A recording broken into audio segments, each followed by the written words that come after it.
Okay, very quickly, I had already recorded an introduction before this, which was to be at the front of this video, but that was a few days ago. This video is about a journey of me going back to my all carbon batteries, as in a carbon anode, a carbon cathode collectors, with carbon active materials in between, all carbon, no aluminium. I'm not going to say what the collectors are right this minute, because it's a journey, as I say, it's a journey that's well worth watching. There's a lot of data logging in it, so there's no spoofing or anything like that. There's nothing behind the scenes. It's a data log and that's it. So like I say, watch it and listen to it. I do say a lot in this one, and if you zip through it and miss it, that's up to you. Don't ask me questions at the end of it, because I will know that you have not watched the video by certain questions that you will ask me, and that's all I'm going to say. I can't be any fairer than that.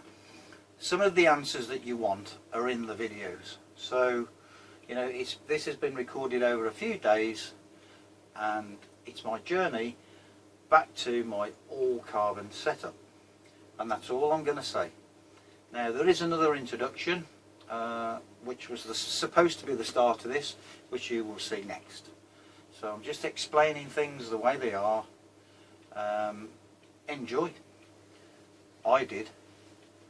There's some surprises in this one.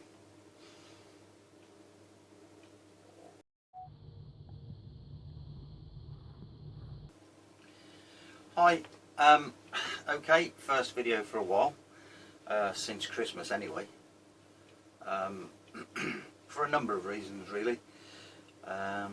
Personal reasons for one, you know, work commitments, call it whatever, you know, there are always reasons why things happen in our lives. Saw Robert Murray-Smith's new video the other day. I thought it was bang on. Well done, Robert. Some of my sentiments in there as well. So back to this. As you know, recently I've been building batteries with this aluminium plate and, you know, the carbon fibre weave. It was always just to sort of have a play really, and sort of get my active materials together. And I'm halfway there with that, because I'm happy now with the anode material, which is activated carbon, as I've said, regular coconut variety, activated carbon, with functional groups, nitrogen. Now I hinted in a prior video as to what I was going to do to get those nitrogen groups. I even said, I've just watched the Robert Murray-Smith video, carbon cloth capacitor.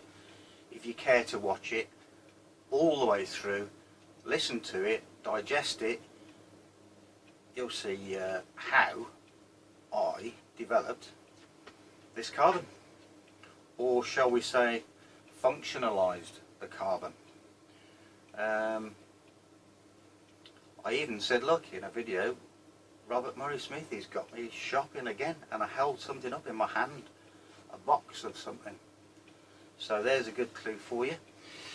Anyway, what I've decided to do is go back to where I was originally with an all carbon battery, which is a carbon collector plate, and two carbons in between as the active surface area, which is what I've got here now. It's still charging at the moment. It's been on charge about 8 minutes, I think. So, yeah, about 8 minutes. It started off at almost 4 amps charge current at 3.8 volts. It's still doing 1.29 amps now, so it's come right down. Now there's a new surface area size on this, which is that, which is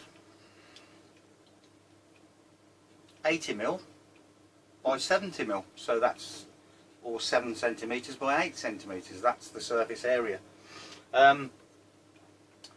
So basically I always wanted to go back to the all carbon battery. I'm using 2 pieces of graphite, which I said I would never use again. Never say never. These Chinese pieces of graphite, which are quite highly microporous actually. I've said all that in the previous video, in my all carbon videos. I won't be keeping those. I will be developing, and I am working on this now, my own material for the collectors. All carbon based obviously, but what I'm hoping to achieve with that is that I incorporate as well the active surface area. So you've just got 2 components and you slap them together with a separator, that's it. Which is what this is basically. But what I'm going to do is show you what, a while back I said about these paper batteries. That's where all of this new development work started. And I did say, I've said it in a couple of videos now, I've kind of moved away from that structure, that paper structure. I.e. a piece of paper with the carbon painted on either side, because I knew that I wanted to alter my cathode materials, retain the anode material and alter the cathode material at will, because I haven't yet got to where I want to be with the cathode.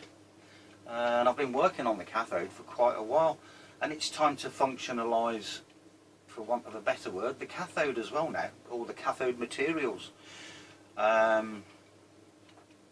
which involves oxidation and stuff like that. Oxidization, I should say, not oxidation. Well, yeah, whichever.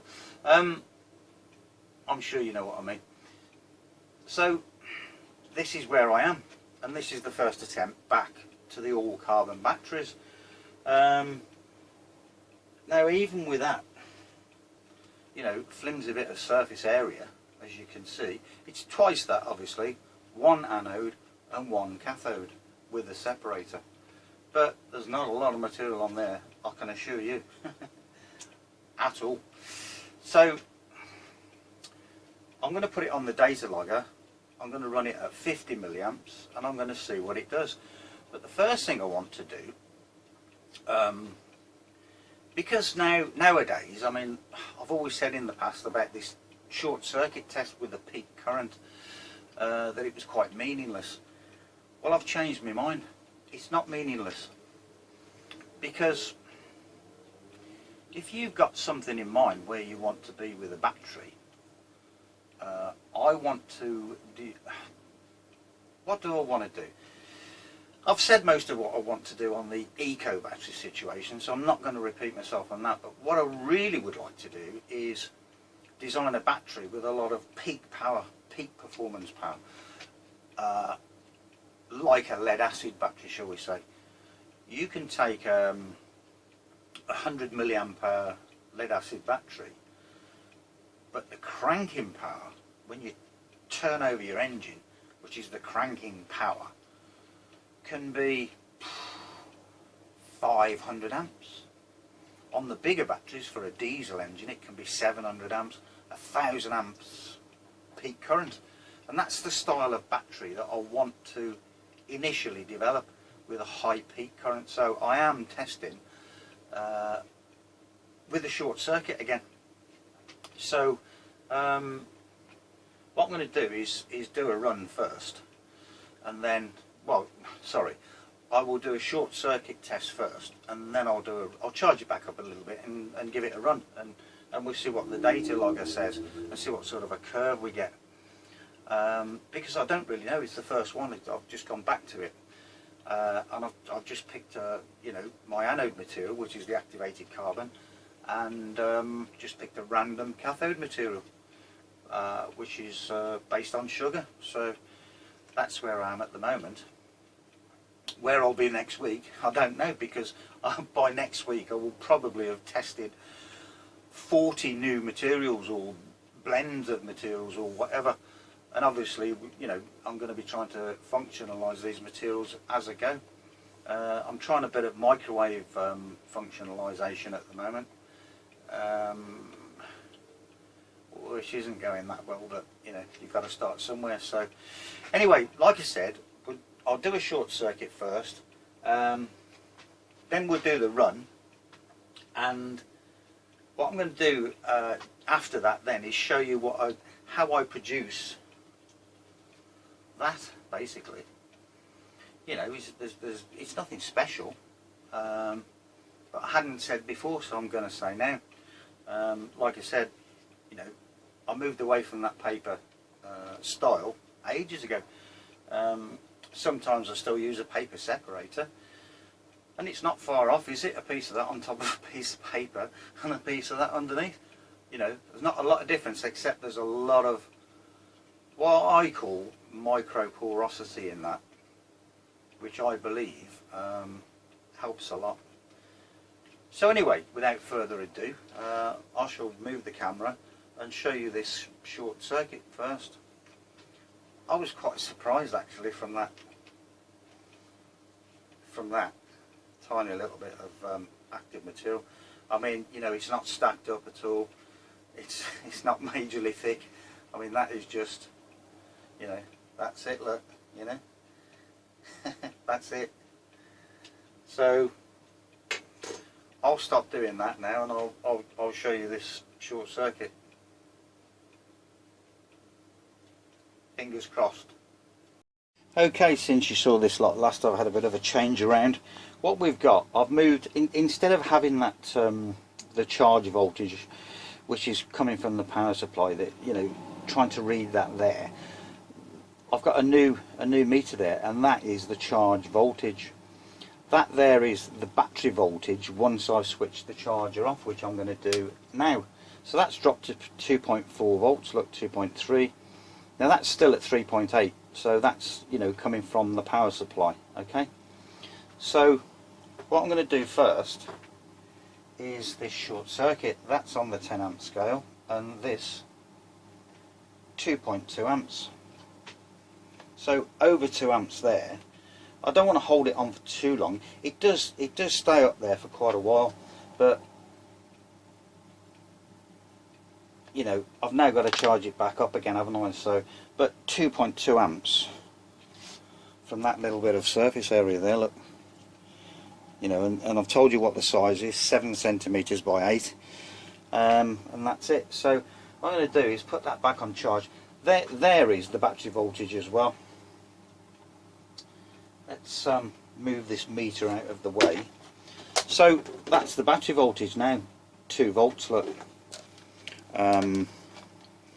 That's the charge voltage, that's also the battery voltage, and these agree. The power supply itself, the voltage on the power supply, I don't believe it, but there you go. But anyway, that's the charge coming from the power supply to the battery. That's the battery voltage at the moment, and when I switch the charger off. Now that's charging at 1.3 amps again now. Like I said before, when I first charged this, it was like over 4 amps. Now there's just almost nothing in the way of outgas in there. The little bit that I've got, I would suggest, is because my deep eutectic solvent is still out in the open, for one, and it's got urea in it, which I've said. It's choline chloride based, and it's going to collect moisture, you know, so there will be a little tiny bit of outgassing. There's, you know, there's just one little bubble there, one tiny little bubble. But anyway, I'm going to leave that on charge for about, I'll give it a couple, well, 5 minutes, let's say, another 5 minutes, because I did knock a bit out of it with that short circuit. As you can see, I've got some binding posts there now with the meter probes, and it's all kind of tidied up a little bit. There's a couple of leads there which goes to that meter there. The other leads are the data logging leads for the dummy load. Oh, I bought a new one of these, by the way. It's quite good. I'll show you that in a minute. So I'm going to leave that on charge then, and come back in a minute, and we'll give this thing a run. Right, that's still on charge. It's about a minute later. This is the new dummy load setup I've got. Again, it's ZK E-Tech. Okay, and this one is the EBD MO3 Plus, but this one's got a display. And what happens is we still plug it into the computer, and we can still use that software, that data logging software. It's a 4-wire system. I will be shortening these wires. That one is for the voltage, and that one's for the current, you know, the thicker leads. So but this, what I can do is dial in from here the voltage. You set the voltage as in the cut-off voltage. We can set the current, whatever current we want, or we can set it on the computer. So a nice little bit of kit. I have tested it, and it works great. It's got all of the electronics in there again, you know, so it's all there. So it's a bit bigger than the other one, but that doesn't matter. And I'm hoping to sort of I don't know, set it up somewhere. I'm a bit cramped for space in this place, but you know, I might even just set it there. I don't know. We'll see. These motors are going to go. I've said that before. And what's going to happen is that laptop will be sat there, so I can data log and leave this camera where it is. You know, and just alter the angle a little bit like that, maybe. So you know, we can see the computer screen there, and then I can just zoom in from where I am here with the camera into that. So it's all time, you know. I've got to find somewhere else for the motors. I'm still going to utilise the motors, because what I like to do is, I didn't do it with this, but what I do like to do is run something off the motors to just give me a general feel for the setup, the carbons and the battery and the way it's performing.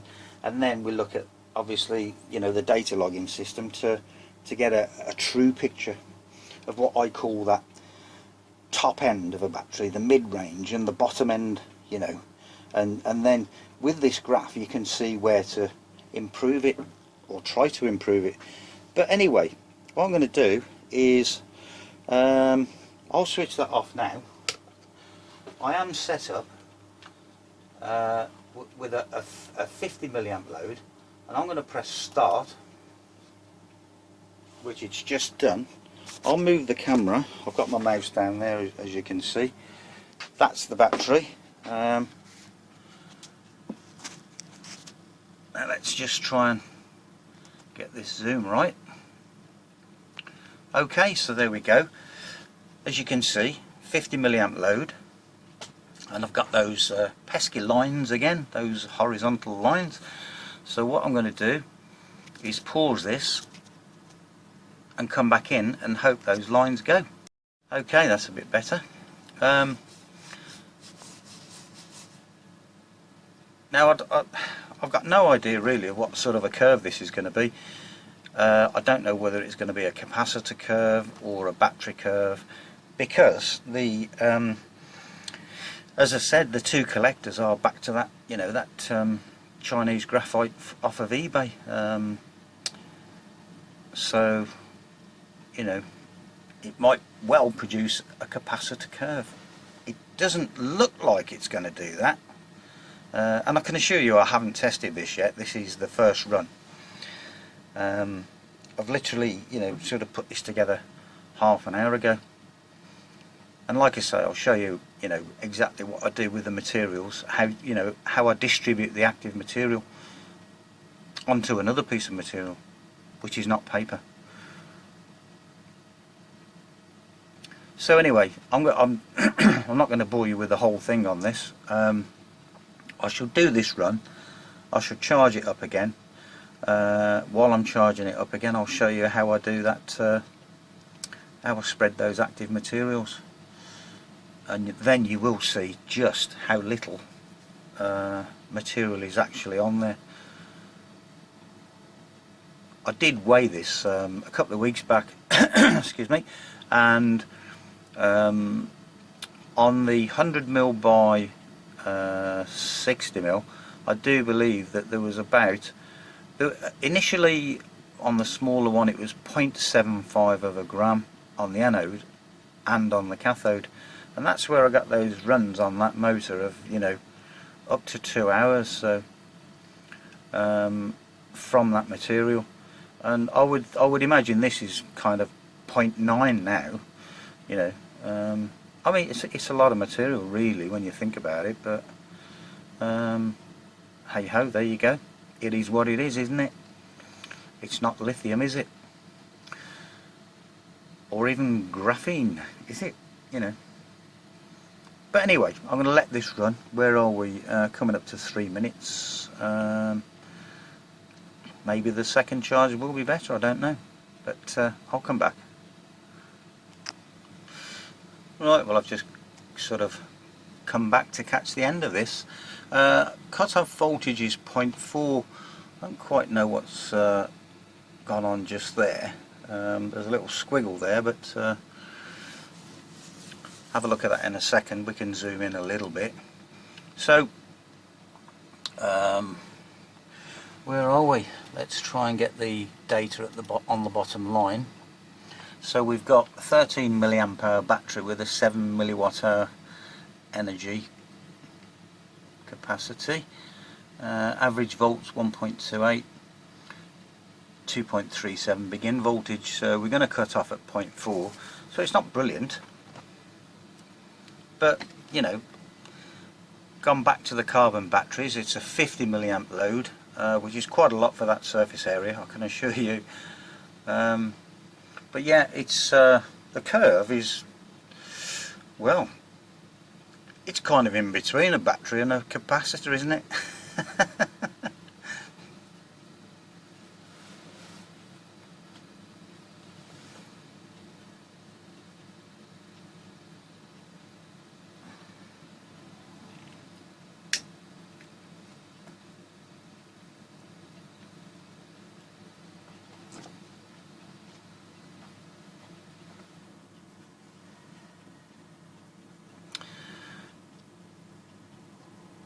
Okay, let's have a little zoom in there and see what that's all about. Well, I still don't know. It could just be a glitch because of the crossover point. I don't know. No idea what that is. But hey ho, what I'm going to do is put this thing back on charge and come back, and I'll show you how I make these active material pieces up. Okay, this is a really simple process, yet very effective. Okay, because you see it working in my batteries all the time. There is one thing I forgot to do, which was put that battery back on charge, which I'm going to do now. Okay, that's on charge. First thing I do obviously is I take a carbon. I don't know if you can actually see how coarsely grained that is, hence the reason it's where it is. But you know, the other option I've got, which I do all the time, I get one of these things, and it's a spice shaker, nice fine mesh. I put some of that in there, sprinkle it onto a piece of paper, and then I put it through a second process if I need to, which is through this very fine stainless steel mesh, and that really is fine, I can assure you. You do get the floury stuff out of that, so that's that. Once I've done that, I put a bit in a beaker. Let's take this beaker for instance, there's some in there now. I'll then take a pipette,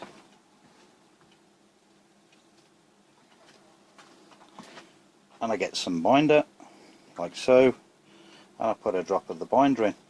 Now that was about, I don't know, 1 milligram, something like that, milliliter I should say.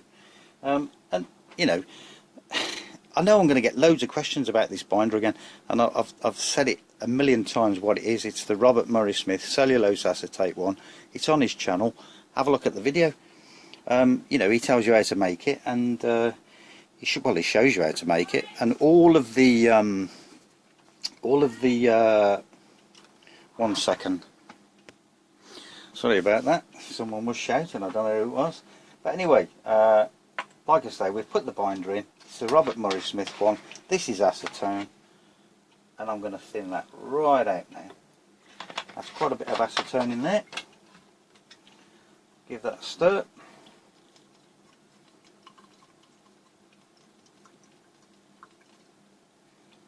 Okay. Then we take a brush, get it all off the sides, any stuck to the sides. And all I do then is I take a piece of this, which is just the run-of-the-mill kitchen cloth material. Comes on a roll like this. You know, there's various patterns on it and all the rest of it. Doesn't really matter. And that's what it is, just this kitchen wipe stuff. Highly absorbent, but also highly porous when we've done this.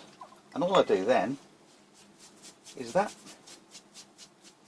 Now you can see how thinly that's being distributed across the surface. You know, there's no thickness to it. There's no build up there. It's impregnated through, as you can see. There's a lot of acetone in there. Okay, and that's what you want. So this is all I do. Brush it in like that. Spread it as best you can, like so. Get any, you need a decent brush. These are rubbish. There's bristles everywhere. Get the bristles out, obviously, that they leave behind. And all I do then, I get one of these and I do that.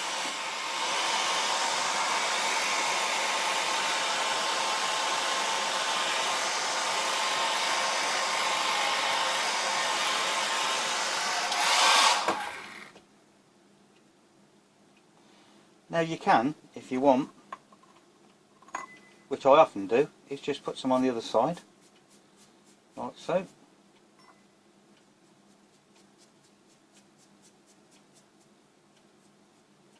Get all the bristles off again.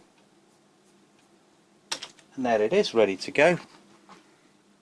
Now what I often do now is just try it lightly, peel it off, and then what I like to do is hang it up to dry. Yeah, I mean you can physically see through parts of that, you know. You could, if you want, put some more of the material on there. You can do whatever you like, you know, but that's it. That is that material that I've shown you. There's one here which it looks, well, it has got a bit more material on it, but the difference is this one is absolutely bone dry and that one's still flimsy. But there's a different material on this. It's a different texture, so it's quite coarsely grained. I was just rushing things, you know, so, and I couldn't be bothered to sieve it properly. But that's it. That's the active material. That's how I do it. Nice and simple, very effective, highly porous, job done. And you know, you could probably do with what's in there, I don't know, another 2-3 of those. I just keep adding more acetone, I do, and you know, a nice thin distribution is what you want. So that's it, folks. Like I said, Robert Murray Smith, cellulose acetate, acetone. Watch the video. He's got it as a separator, not a binder. Now the other good thing about this is there is no waste, because that there, what I do is that I'm on a piece of glass here, which is the best surface you can work on. Another idea from Robert Murray Smith, look. Even got some on my main bench. And then I just scrape that into there. Simple. There it is. And when I want to do anything with that, once that dries out, just put some more acetone in it, because there's still, your binder dries out, but you can wet it out again with more acetone. So that's it, guys. Nice and simple. Okay, I'm about to go for the second run.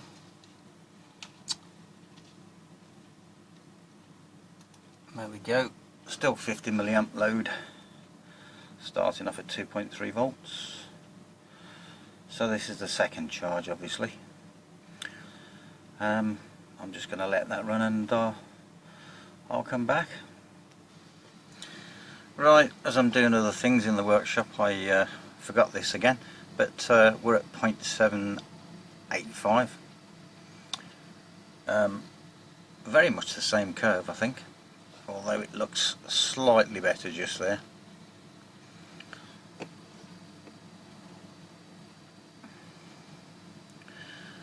Still no hint of whether it's a battery or a capacitor curve yet, but anyway, I'll come in when this is finished. I did charge this up. What I should have done was put some electrolyte in the battery, because I never actually put enough on them when I first build them. So whether I'll give it a third run, I don't know. Quite possibly, but what I need to do is give it a 30 milliamp run, because of the surface area, really. It's just not big enough to cope with a 50 milliamp load, I don't think. We're showing 12 milliamp hours, 18 milliwatt hours there at the moment. We've only got 0.3 of a volt to go, so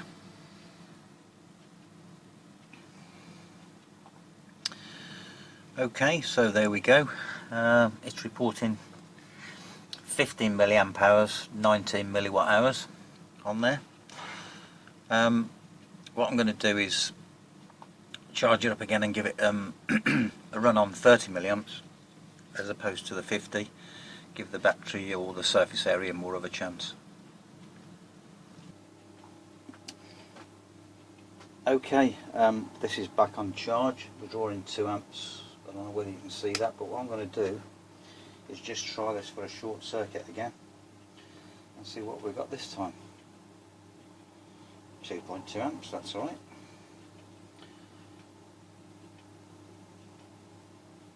Decent voltage. 2.2 amps. Put that back on charge. We're drawing 2.4 amps now. 2.3, 2.2, so that's going down nicely. I'm going to put a current meter here soon. I've got a spare one there, so that will go down the bottom there. What I meant to say was when this is charged, I'm going to run it back on the data logger at 30 milliamps. Okay, I'm running short on time, so this has been charging now. It's kind of been trickle charging, really. 3.7 volts, as you can see. The only difference is now I've changed the current to 30 milliamps and I've changed the cut-off voltage to 0.3, because these things can, you know, discharge right down to that anyway, without any detriment, I don't think, at the moment. So what I'm going to do is switch that charger off. We seem to have got a higher voltage this time, I don't know why, but I'm going to start that. We get the initial drop, we know that.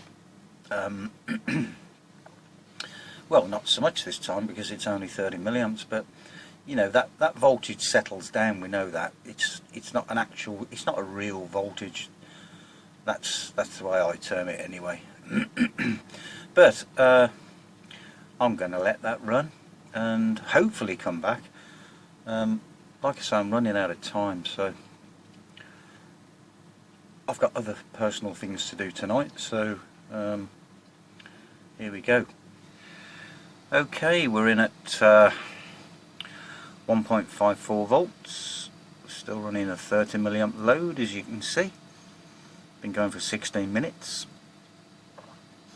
At the moment it is reporting 8 milliamp hours and 17 milliwatt hours.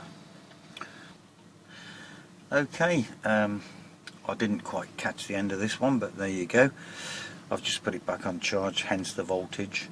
38 minutes, as it says there.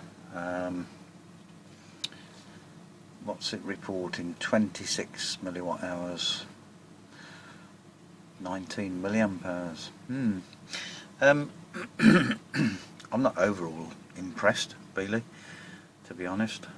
I know there's not a lot of active material in there, but massive difference between the carbon fibre weave and this graphite as the collectors. Now I know I had a piece of aluminium as well, but that's quite meaningless because the aluminium played no reaction in the battery itself. So I've proved that to myself because I've used stainless steel as well. So okay. Do you know what I thought I'd do? It's been about 30 seconds. I'll give it 6.2 volts. I don't know why it's 6.2, but I'll just give it 6.2. It's been about 30 seconds or something like that. And what I thought I would do is just give it a short circuit test again. One last time. Yeah, it was still that 2.2, wasn't it? Peak current. So if I just give that another few seconds, what I really wanted to do was put this on the motors, because I don't know why it seems to be different on the motors for some reason.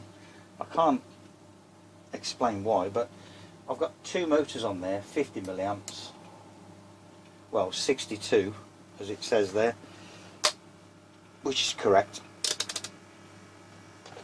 at 2.4 volts. Now that's a 60 milliamp load there.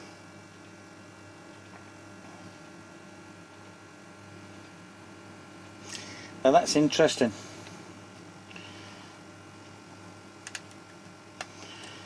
I know I'm in a rush, but now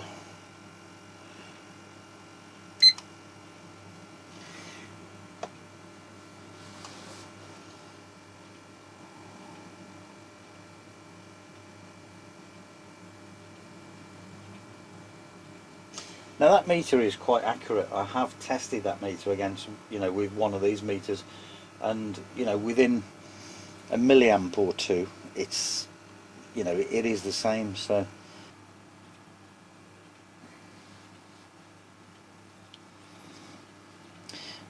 okay, 6 minutes, 1.8 volts, 50 milliamps.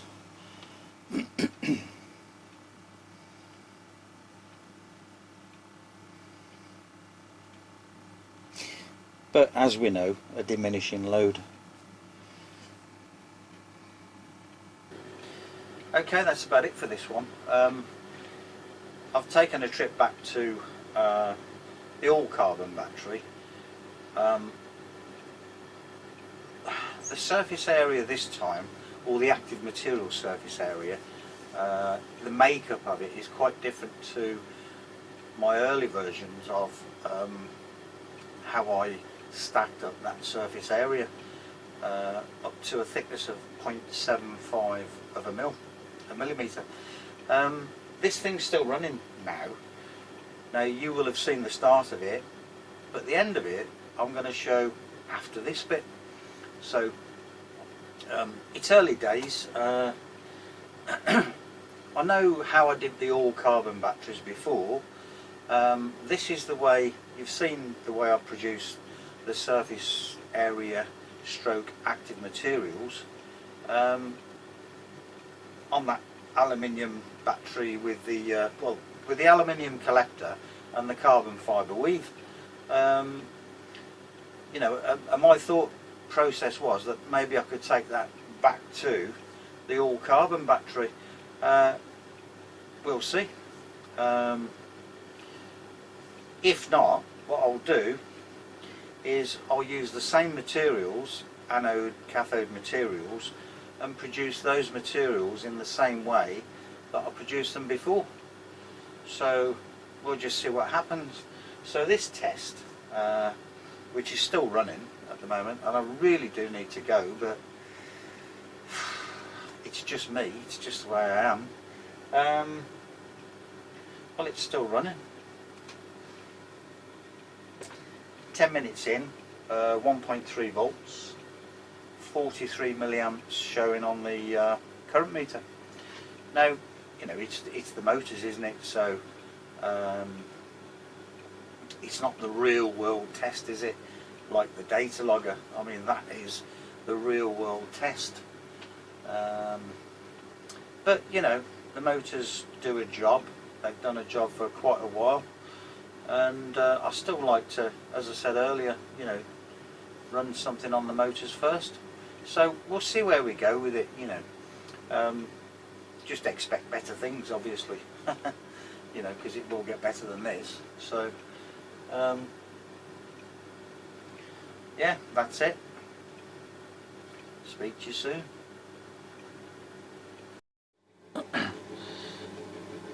Okay, so I've come back in at 18 minutes, 0.7 of a volt, 35 milliamps on the clock.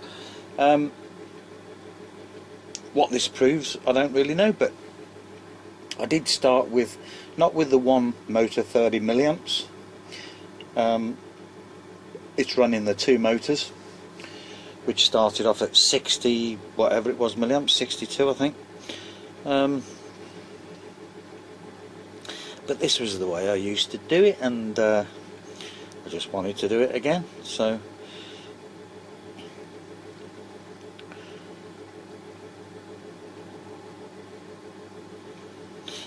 now, as you can hopefully see, there's 6.6 volts there, 0.66, 0.66. I did mention earlier on in the video that I tried a piece of stainless steel, and there it is. Definitely stainless steel. It's about 2mm thick. What I'm going to be doing is continuing with that stainless steel alongside this all carbon device, and whatever materials I develop for that I will put on that, and so on and so on, to try and ascertain really what's the best,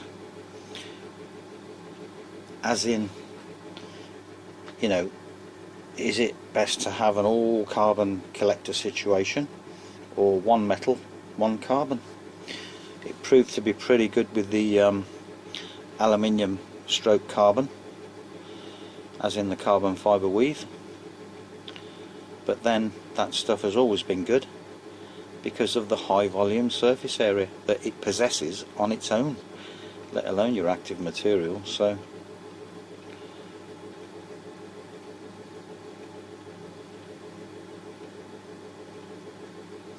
and like I've said many times in previous videos, this graphite collector situation, you know, it's got to go, and that's it, because I've got no control over what it is, apart from I know it's graphite. That's it, that's all I know.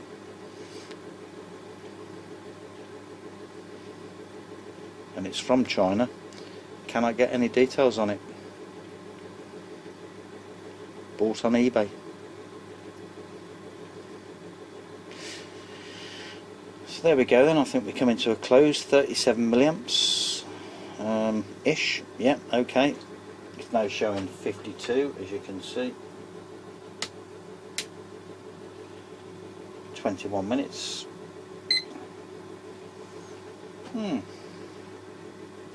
Okay, that's it. That's me done for tonight.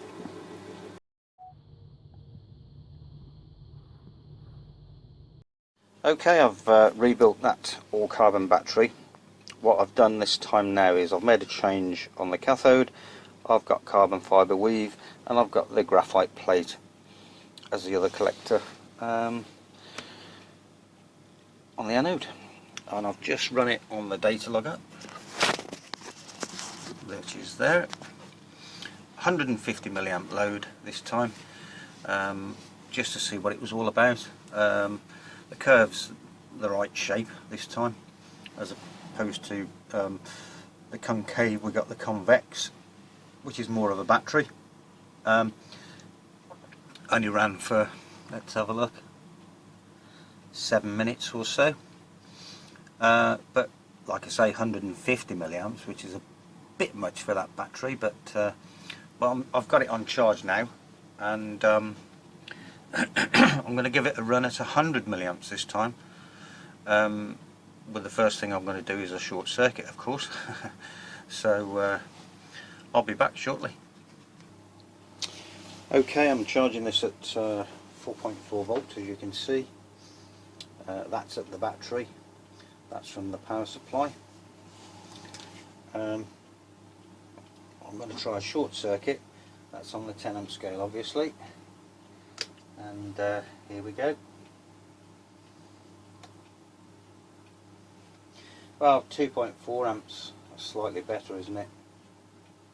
So there's a peak current there. I'm going to pop that back on charge for a minute before I give it the run on the data logger again at 100 milliamps this time. Okay, there it is. I've just turned off the charger. We're set to 100 milliamps and I'm going to press start.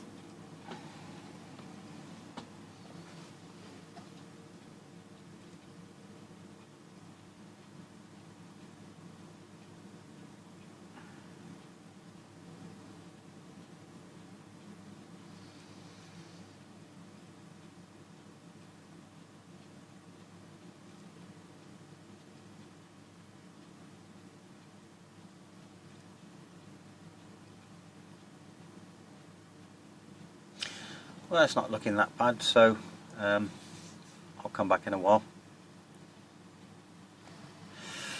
Okay, I've come back in at 1.6 volts, as you can see, still doing 100 milliamps. We're displaying 10 milliamp hours and 21 milliwatt hours at the moment. Been running for 6 minutes. I will come back. Right, I've come back in at just over a tad over a volt there. We're now reporting 19 milliamp hours and 33 milliwatt hours. The curve itself, I kind of keep looking at these curves and thinking, you know, that's not very good, because what you're expecting, or what I'm expecting to see, which is a bit daft really, is a similar curve to a good battery, like a, you know, a lithium ion that would just go along, you know, like that for an hour or 2 hours and then dip off at the end. But of course, I mean, I don't know if I'm still asking too much of this, you know, for the size of the cell itself. So I don't know yet, but the curve's pretty consistent. Yeah, I mean, it's more of a battery curve now, because we've got that, like I say, convex as opposed to a concave, for one, and it's pretty consistent. So as a line, which we like to call a curve, but you know. But anyway, we'll see where it ends up. We're at 35 milliwatt hours at the minute. The cut-off voltage is 0.3, as you can see. And let's see what the report is at the end.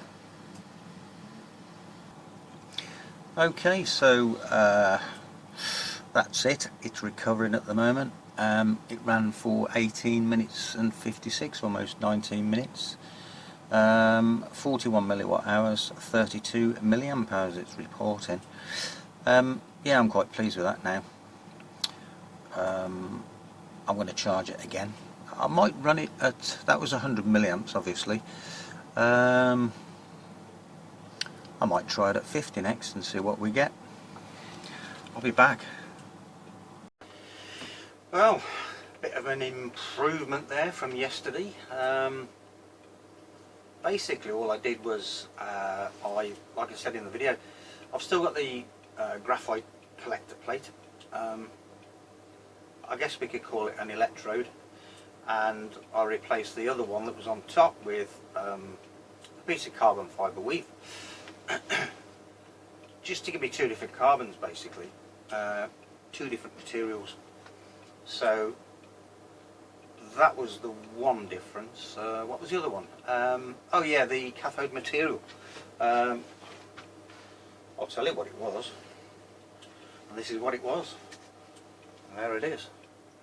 My sugar and flour mix that I told you about a while back, and it's activated. So no other functionalisation at all yet. I do intend to oxidise this in some way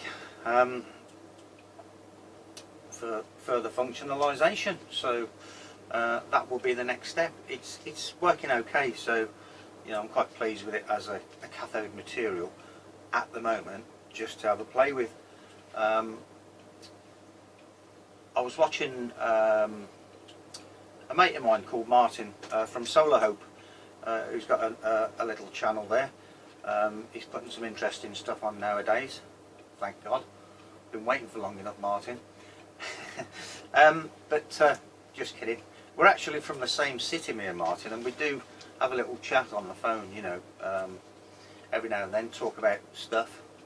I was watching his video, and it was all carbon device again, 40 milliwatt hours.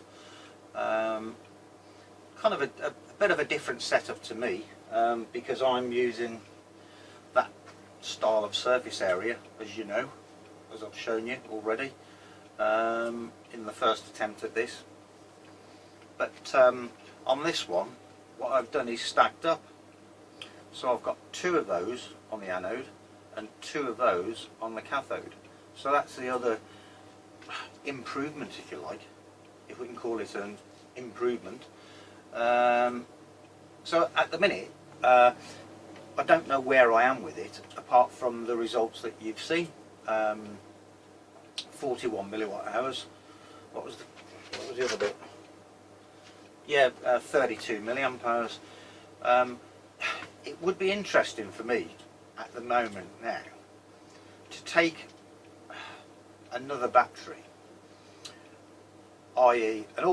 let's say a carbon battery, a zinc carbon battery, weigh out the materials and measure out my materials to suit, i.e. if there was 50 grams of material in a D cell battery, let's say, weigh out 50 grams of my material and find a way of using all of that in my setup and see what the difference is. I've been dying to find out. I know I mentioned that AAA and how good it was, and a lot of people thought I was disappointed in that, but I wasn't really. I wasn't disappointed at all, in fact. I was just trying to show everyone that this is the real world out there. Now we know it's a primary battery and we're looking at secondary batteries, and it's a different world. We know all about that, but it was just the balance between what there is and what we've got and what people like me are producing. I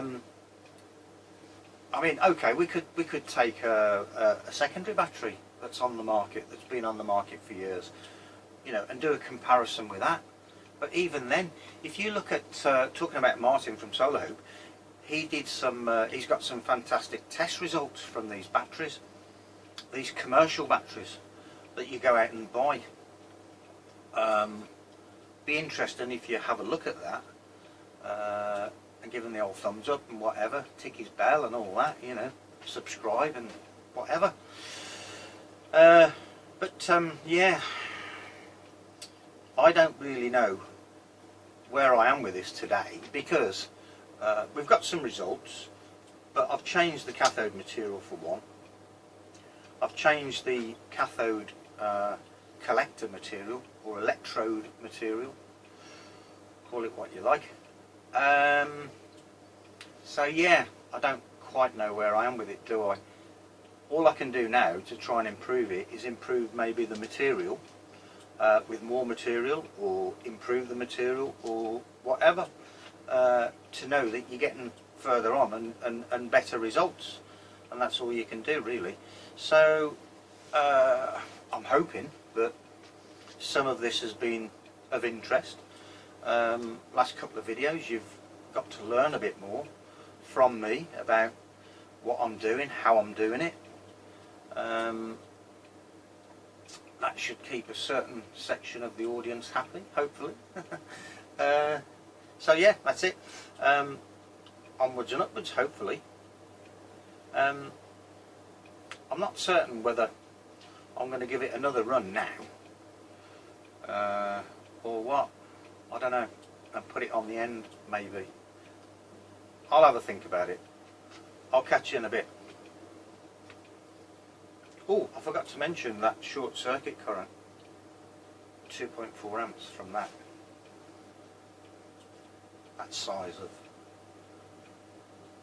surface area, you know. When I'm saying the surface area, I'm not talking about the specific surface area of the carbon, you know, as in, you know, would it be as big as a football pitch, you know, in square meters. I'm talking about that, you know, size of area, you know, with a little bit of carbon on it.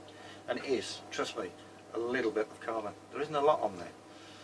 So this is where, like I said, I'm kind of I'll be interested in maybe taking a carbon battery apart, a commercial, you know, zinc chloride battery, and weighing the material. For instance, that AAA, I think it was 23 grams of material. I don't think I've ever used anywhere near 23 grams of material. It's quite a lot, isn't it?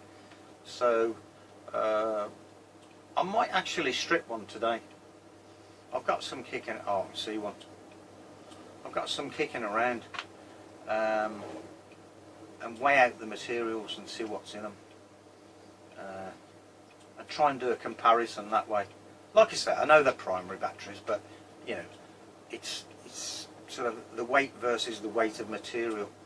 I mean, let's just say, for instance, if I used 23 grams of material, and I got somewhere near that result. I don't expect to, but if I did, that would be brilliant, wouldn't it? Even if I could get, I think it was almost a 200 milliamp load on that AAA battery, and I'm trying to think now. Oh, 2 hours it ran for, 2 hours solid. That's what I said, and that's what it did. So let's say if I used 23 grams of material, got the chemistry a bit better, and got somewhere near that result, I'd be well happy, wouldn't I? If I got half of that result, I think I'd be happy. My goal, and I will tell you now, my goal in the next, I don't know, weeks, months, is to achieve a 1 amp hour battery. Sorry, a 1 amp hour cell.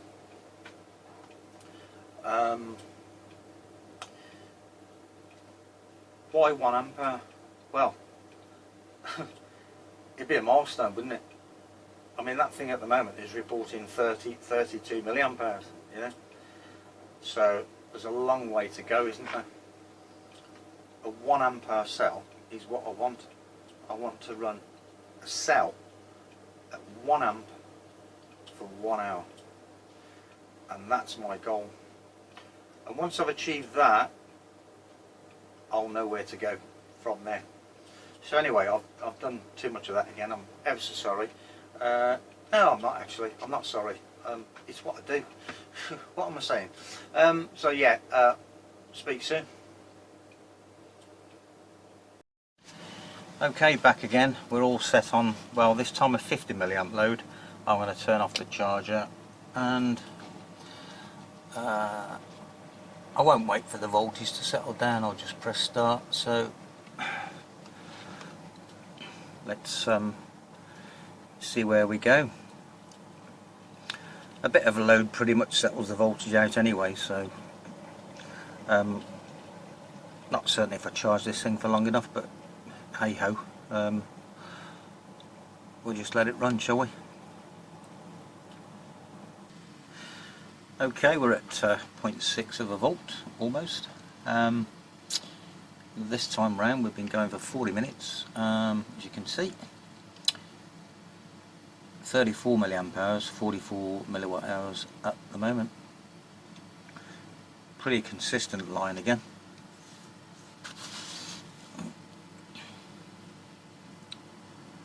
Not a lot more to say really until it finishes, so I'll let it do that. Well, we're kind of at the bottom end. It doesn't seem to be doing too badly. We've got 0.1 of a volt left to go because the cut-off point is 0.3. And just to show you that it is this battery on test, there it is, and that's the surface area that I showed you, 8 centimeters by 7, and there it is. That's the battery, or the battery cell, whatever you want to call it. So put that back on there.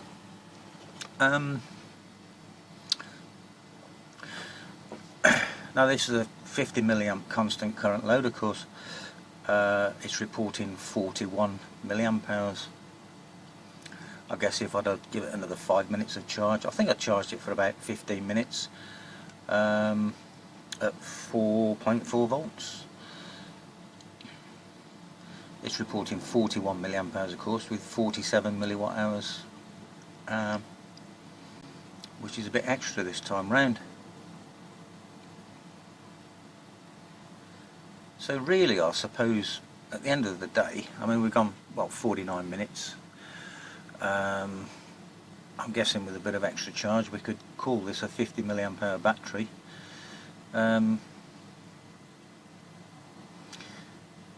So it's time to improve what I've got.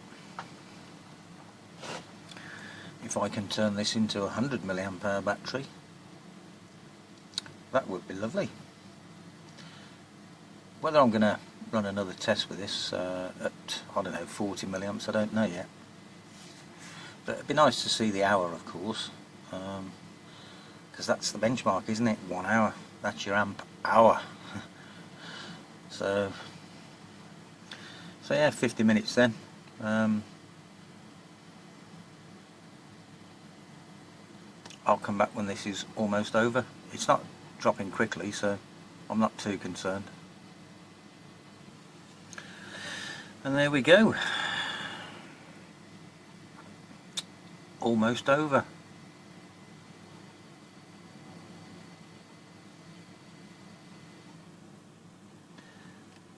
So 54 minutes 35 seconds, a report of 46 milliamp hours, 49 milliwatt hours. Bit of an improvement. I notice there's still a nice mid-range there because we've got that hump. I think the whole thing looks pretty good. Another few minutes of charge and that would have definitely been a 50 milliamp hour battery anyway, so not too bad. Right, back again. I've been out for a while and just come back, give this a quick 5-minute charge, and I wanted to try it on 30 milliamps, so that's just what I'm going to do. Turn off the charger there and press start. So 30 milliamp load.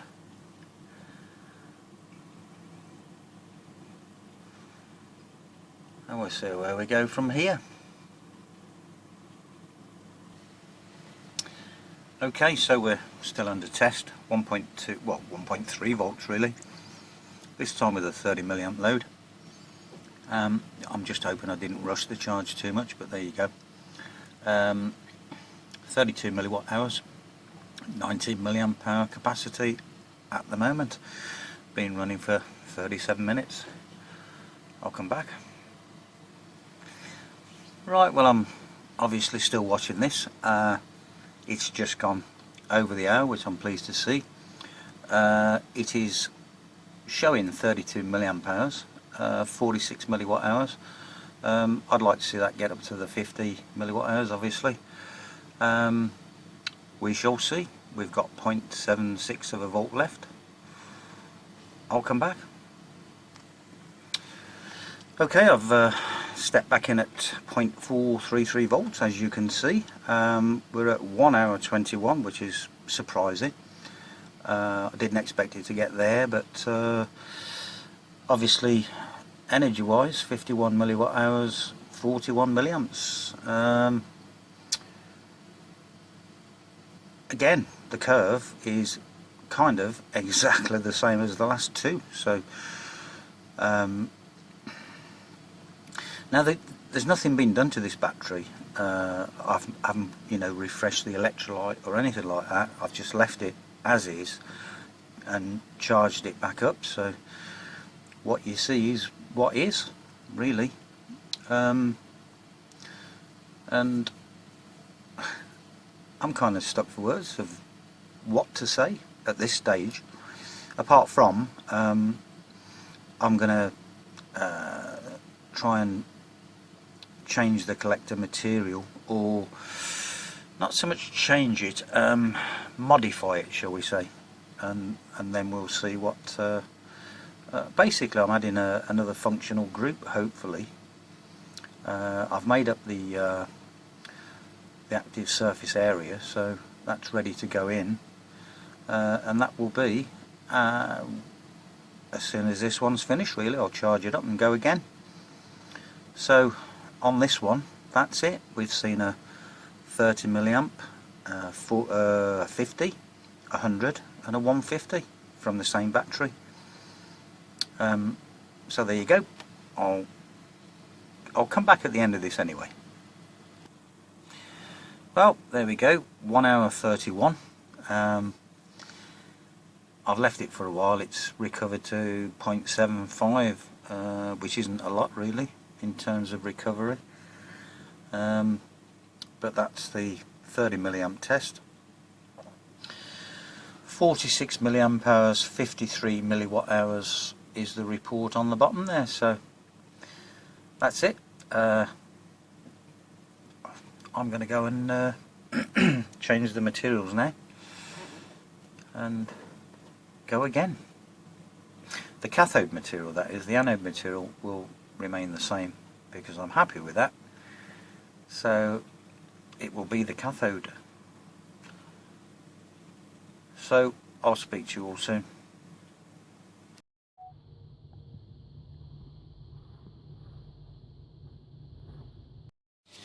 Right, after all that testing, I've charged this for about 5 minutes, yeah, 4 or 5 minutes, something like that.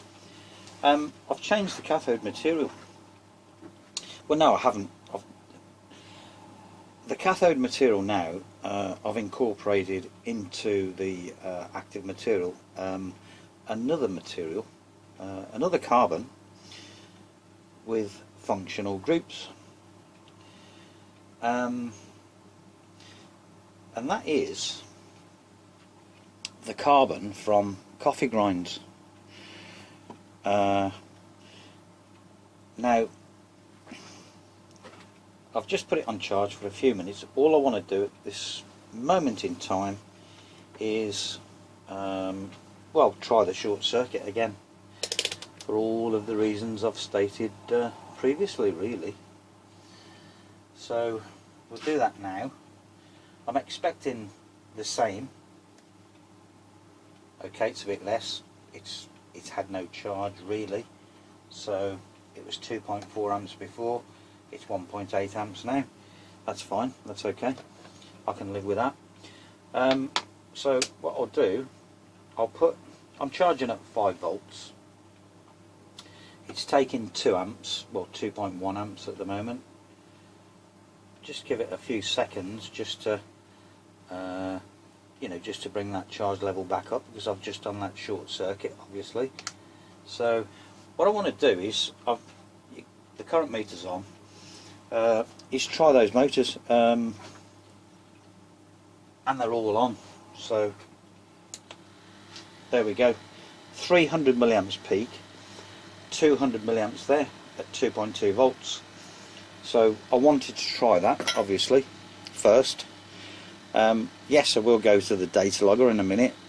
I'll give it another 5 minutes of charge, so it's had 10 minutes or whatever, minus what we're doing now, obviously.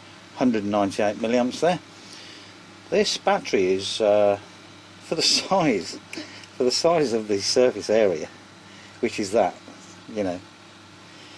that's the size of the battery, is something else. 8 by 7, isn't it? Centimetres.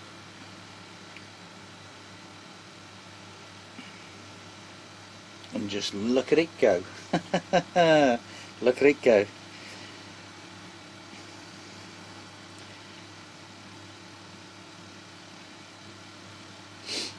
What I would like to do now is put this back on the data logger again, because that's 200 milliamps there. I did 150 milliamps. I'd like to do that again and just see what it's like, you know, with 150 milliamps again. And that's just, you know, just reaching 2 volts now. So what I'm going to do is turn those off.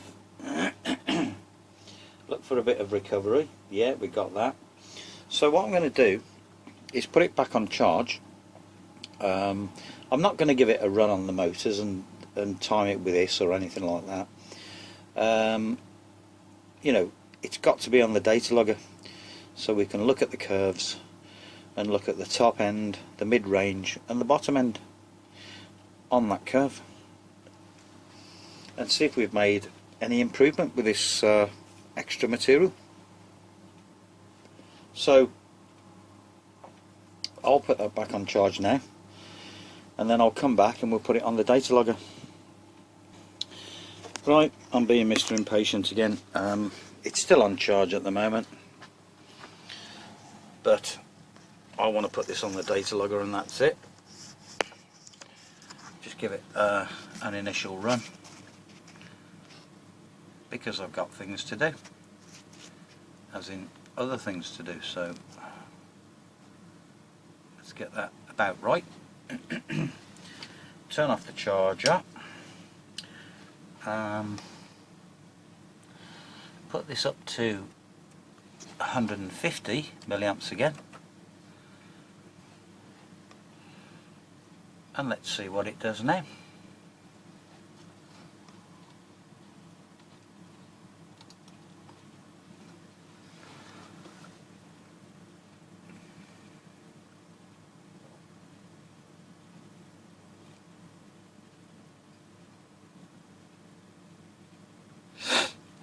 Not a bad start for 150 milliamps.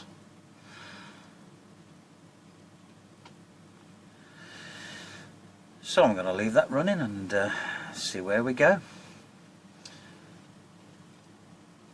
Obviously I'll come back in, don't know what voltage, don't know when, but I'll come back in. Okay, it's been going for 6 minutes, almost 7. We're at kind of 1.9 volts really, 1.89, 150 milliamps, look, 28 watts it's reporting. It's already reporting 35 milliwatt hours energy wise, capacity 18 milliamp hours.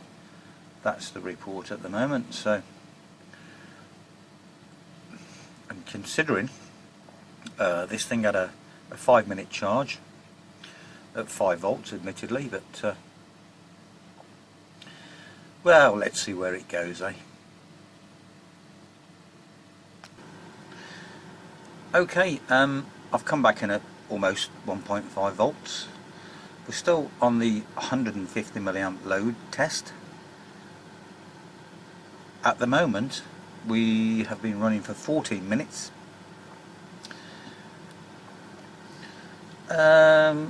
It's looking like a slightly different curve, although it is a battery curve now. It's reporting 36 milliamp hours at the moment, energy wise 67 milliwatt hours.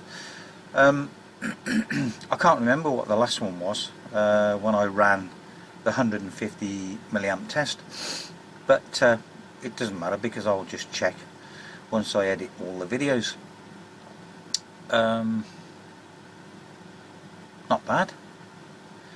Now all I've done is changed the cathode material, as I've said. It's got the same structure, the same layers, 2 layers of the materials that you've seen me make. if you haven't watched the videos, that's not my problem. So everything's the same, except I've just added a little bit of this other carbon, and that's all I've done. So we've got 1.3 volts left. I'm just going to let it run and I'll come back. Okay, there it is then. 27 minutes, blimey. 95 milliwatt hours, 68 milliamp hours. Who would have thought that from the change that I made? Wow. Same curve again. Well, actually it's not. We've got a better curve and it's heading towards more of a battery curve now. Excuse me. So still got that bit of a dip in the mid-range, and then the bottom end doesn't look too bad. Top end is coming out this way, and that's what we want, that top end coming out this way, moving along that way like that. That's what we want. I'm going to charge this baby again. Who would have believed that? I find that quite astonishing actually, with a minor change on the cathode material, or a minor change with the cathode material, the existing cathode material. Just to recap, 27 minutes, 68 milliamp hours, 95 milliwatt hours. 68 milliamp hours, 95 milliwatt hours. What a difference. Same battery, same area, same everything. I even only charged it for 5 minutes. Yeah. And we've got a better recovery as well. So that's back on charge. I'm going again. I think what I'll do is run that again. Not in this video, because this is the end of this video. But I'm going to cooked. I'm going to run it again as 100 milliamps, and see where we go with it. Now we know what's going to happen. It's going to run on for longer and give a better report. But one important thing, I think I said earlier on in the video about the way that I'd altered the material on the cathode.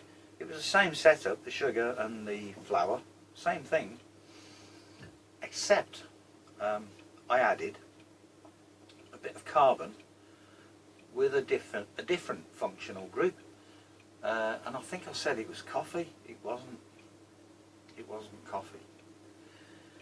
It was garlic, carbon. And if you want to research that, go ahead, have a look. I did.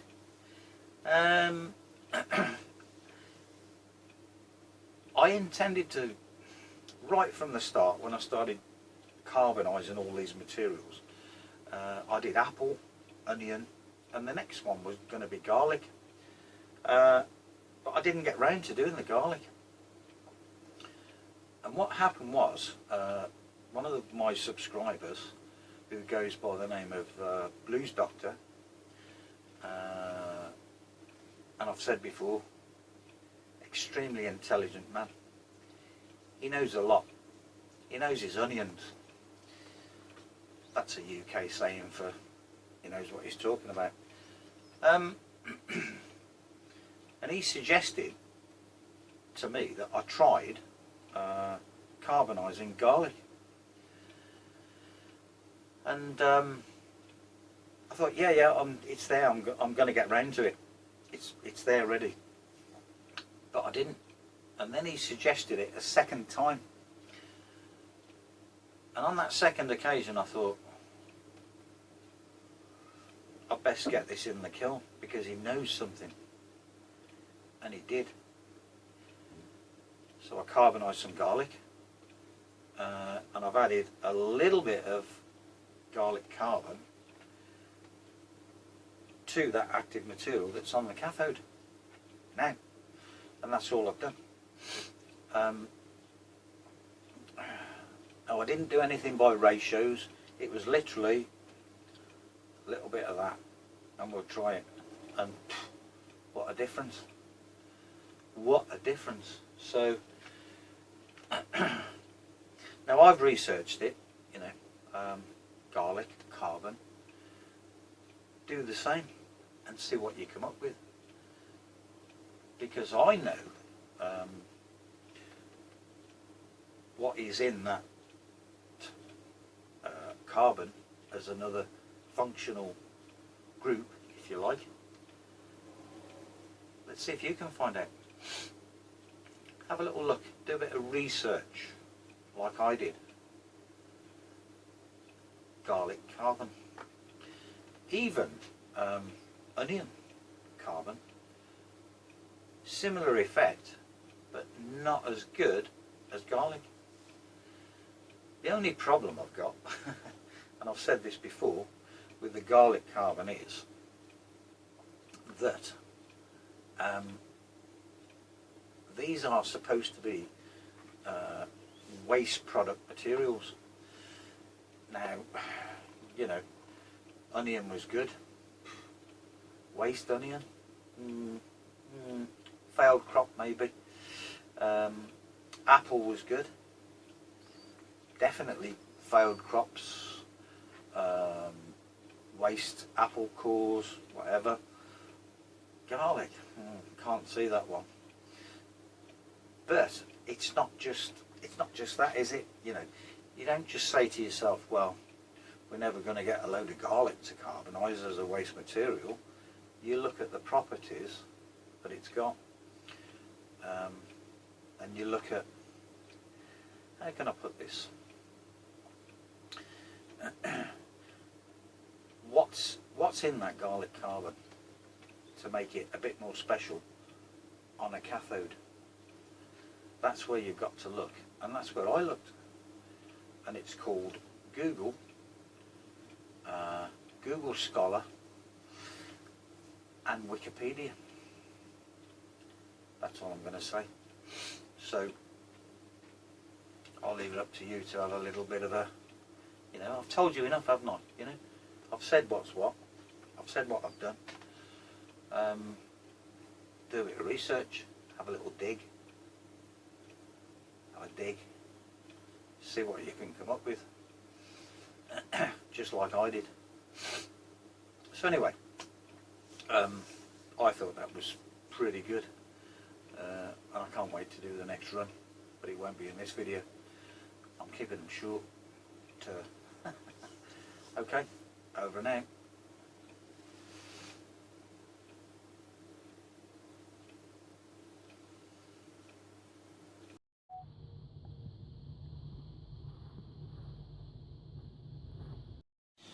Right, I've I've modified the electrolyte, and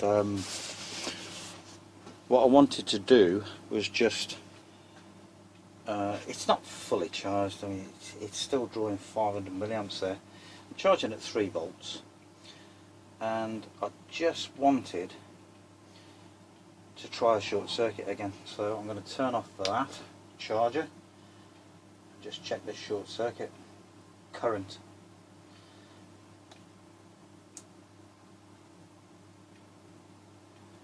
Yeah, okay, 2.6 amps, thought as much. That's going back on charge. I'm going to charge it fully and see what we can get from this now. Wow. Okay, I'll just give that another couple of minutes of charge. We're back at 530 milliamps on the power supply. I'm going to turn that off because I don't know whether I was seeing things before. So 2.5 volts, 2.9 amps. Wow. Wow. That is unbelievable. That is just unbelievable. That's it.